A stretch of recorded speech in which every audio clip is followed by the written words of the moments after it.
Hello, and welcome to the nation's digital news updates. I'm Alexander Bhasavanich, and here are today's top stories.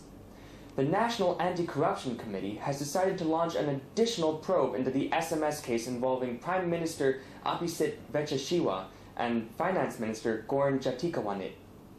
NACC member Glanarong Jantik said on Friday, based on the preliminary report, Abhisit and Goran formulated a policy to communicate with people before the royal appointment of Prime Minister on December 17, 2008. On December 16, 2008, Goran called for a meeting of 3 mobile phone operators, AIS, DTAC, and TrueMove, asking for their cooperation to provide short messaging services for public service announcements.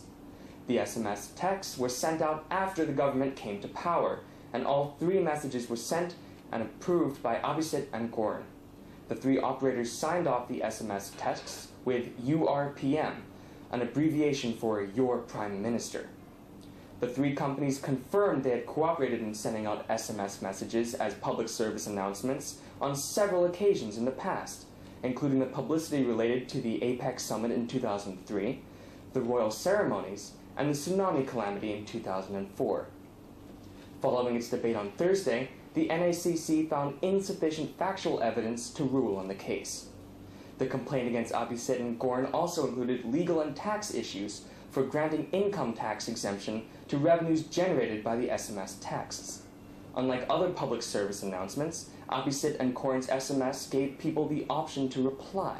Each response generated 3 baht in revenue for the operators. After assuming office, Goran ruled to exempt taxes on the revenues generated by these SMS messages. The NACC ruled to collect additional evidence on whether Goran had abused his office on the issue of tax exemption. After completing the additional probe on the tax issue, the NACC will then proceed to rule on whether to launch impeachment proceedings against Abhisit and Goran. Incoming Bank of Thailand Governor Pridiyathorn confirmed on Friday that he had turned down a job offer to lead the opposition Pheu Thai party. He said in an interview given to the Krungthep Thurakit online edition, "The Pheu Thai party did recruit me, but that was in the past, which happened before the unrest."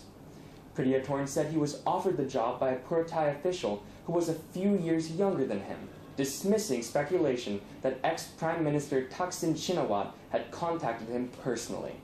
He added, "Although I want to serve my country, the political conflict is so intense that I will be quashed if I intervene."